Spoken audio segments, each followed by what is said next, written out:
And moving along with this project with the CM50 Caterpillar transmission, getting a Ford Super Duty 4x4 transfer case. We got some more scrap metal procured. Using the plasma cutter to cut off all the nonsense that was welded to it. So it's pretty much back into flat sheets, just about. Just gotta hit it off with the big carbide stone. And then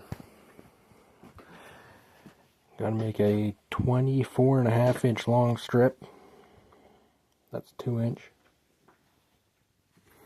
And then that goes around the entire outer edge of the flange that's bolted on there. And then from there, we'll have a 2-inch ring around the transfer case flange. And the output shaft of the transmission with the spline adapter goes right in there. So this just slides on there. Then the transmission will be somewhere about right where my hand is. And then from that 2-inch collar, make a standoff plate on one side and the other. And then cut some 1-inch squares out of some of this. Weld a 1/2-inch nut to 8 pieces of 1-inch square. And then weld these mild steel squares to the cast iron on the back of that transmission.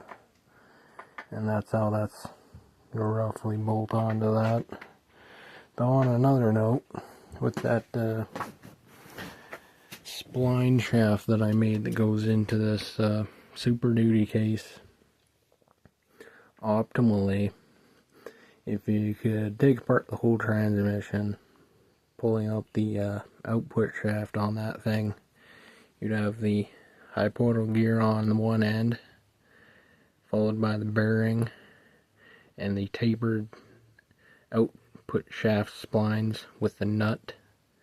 And if you could remake that entire part from the high portal gear to the input shaft splines to the nut threads with a continuation of shaft that's splined for this, it would be a singular piece, which would reduce the case distance to the transmission.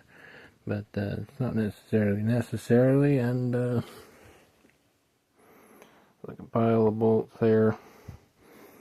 And out on that corner of the shed, the roof collapsed, and apparently not room for a lathe in here to begin with.